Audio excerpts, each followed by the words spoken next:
बिस्मिल्लाहिर्रहमानिर्रहीम। केम छे सगना? जे अपने ब्लाउजना नेकना ऊपर पेटर्न જોઈએ છે, રાઉન્ડ પેટર્ન છે, આપણે પેટર્ન ચેન્જ કરીશું। તો જેમ મેં આપણે ફર્સ્ટ વિડીયોમાં બતાવી છે, પ્લેલિસ્ટમાં જઈને બ્લાઉઝ રિલેટેડ આપ વિડીયો જોશો તો એમાં આપણે મારા વિડીયોઝ અવેલેબલ મળશે કે એના અંદર આપણે સૌથી પહેલાં કેવી રીતના બ્લાઉઝ કટિંગ કરવાનું।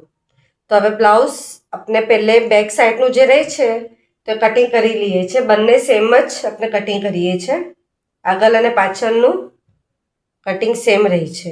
એના પછી આપણે આગળનું કટિંગ કરીએ છીએ।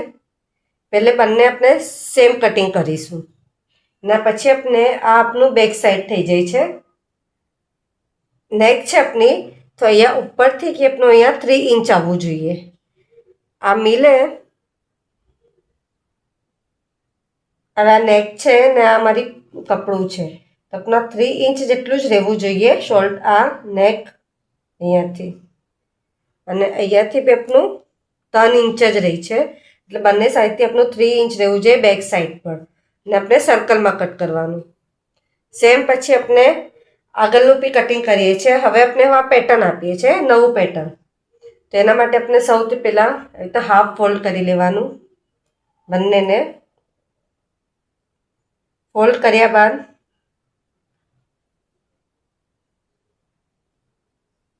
ત્રણ ઇંચ છે એટલે ટોટલ આપણા 5 ઇંચ જેટલા થવા જોઈએ એમ। જ્યાં 5 ઇંચ થતા હોય આ બાજુ આપણે માર્કિંગ કરી લેવાનું, એટલે અહીંયા આપણા 5 ઇંચ થાય છે, આ આપનું માર્કિંગ।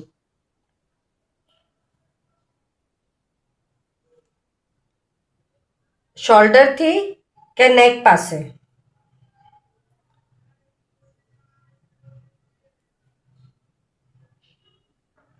આ શોલ્ડરથી નેક થયું, આપનું નેક મિડલનું છે। તો આજે આપણે માર્કિંગ કરી હતી 5 ઇંચની આ બાજુથી કે અહીંયા 2 ઇંચ પર આપણે માર્કિંગ કરવાની। આમ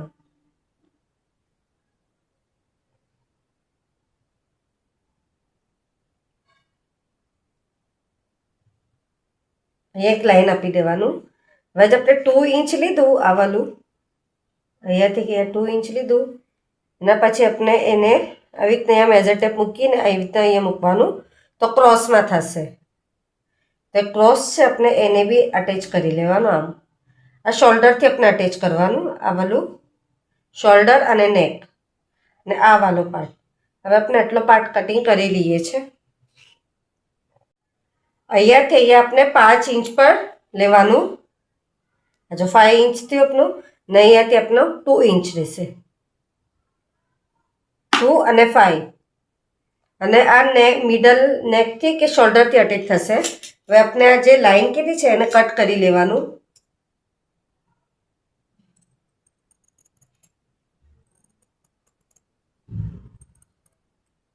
એકદમ ધ્યાનથી અધ્ધરથી કટ કરજો, કેમ કે વધારે થઈ જશે તો પછી નેક આપનું મોટું થઈ જશે।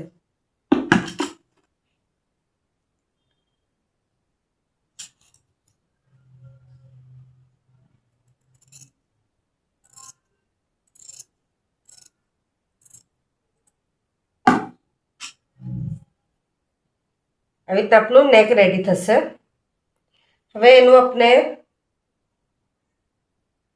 પટ્ટી જોઈ લે છે કે આપણે પટ્ટી કેવી રીતના અહીંયા સેટ કરીશું। તો પટ્ટી કટ કરતા આપણે મેં બતાવી દઉં છું। સર્કલમાં તો આપણે કટ કરીએ એકદમ ઇઝી છે। હવે આની પટ્ટી બી આપણે જોઈ લઈએ છીએ। નેકની પટ્ટી કટ કરવા વાસ્તે આપણે કપડું આવી રીતે મૂકવાનું ને એને હાફ ફોલ્ડ કરી લેવાનું। સેમ આપણે જે બ્લાઉઝ છે આપણું એને બી હાફ ફોલ્ડ કરી લેવાનું આવી રીતના। એના પછી આપણે એને આવી રીતે અહીંયા સેટ કરવાનું।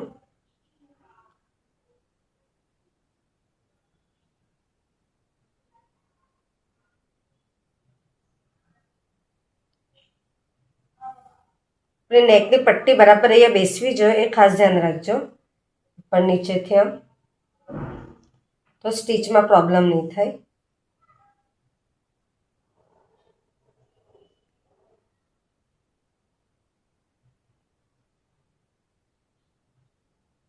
હવે તો આ પટ્ટી આપણે સેટ કરી, આપનું આખું પૂરું નીકળશે। તો એક વસ્તુ એમાં એમ ધ્યાન રાખવાનું છે કે જરાક આમ પલટાવીને જો ને કે આપણું અહીંયાથી કપડું નીકળે છે કે આપણે અંદર સિલાઈ ફોલ્ડ કરીશું તો આટલું કપડું આપણે જોઈએ છે, લગભગ 1 ઇંચ જેટલું આપણે જોઈએ છે. તો હવે આપણે આવી રીતે એને સેટ કરી લેવાનું.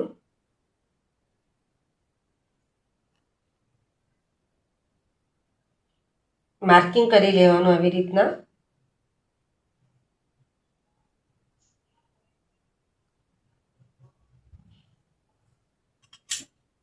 પછી આ નેકને આપણે કટ કરી લેવાનું.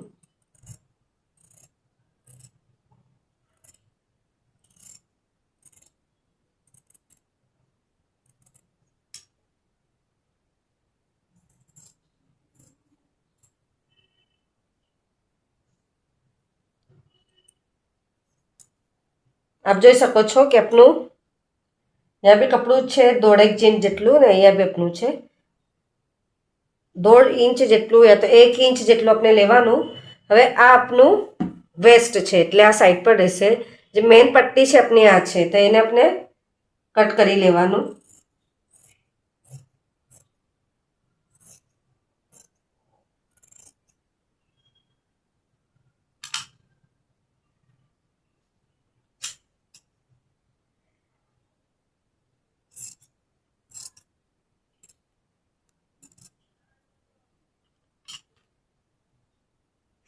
આપણી પટ્ટી કટ થઈ ગઈ.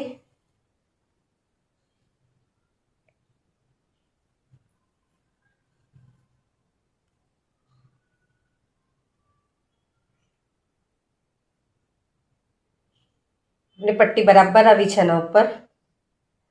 હવે આપણે પટ્ટી બરાબરથી કટ કરી, સર્કલમાં બી આપણે પટ્ટી કટ કરીને સ્ટીચ કરતા બી મેં આપને એકદમ ઇઝીલી બતાવી છું. સર્કલમાં તો આપ કરી શકો છો કે સૌથી પહેલાં આપણે બ્લાઉઝ બરાબરથી કટિંગ કરી લેવાનું, પછી ટક્સનું મેઝરમેન્ટ લઈને ટક્સ બરાબરથી સ્ટીચ કરી લેવાનું. આગળની સાઈડ પર તો 1 અને 2, 3 and 4 એવી રીતના 4 બાજુ ટક્સ આવશે અને બેક સાઈડ પર 2 બાજુ ટક્સ આવશે. એના પછી બેક સાઈડનું આપણે પટ્ટી રેડી કરીને મૂકી દેવાનું. એના પછીનું જો નેક્સ્ટ સ્ટેપ હશે તો આપણે આ પટ્ટી સ્ટીચ કરવાનું. તો આપણે નેક્સ્ટ વિડીયોમાં મેં બતાવીશ કે એકદમ ઇઝીલી આપ નેક પર પટ્ટી કઈ રીતના સ્ટીચ કરી શકો છો.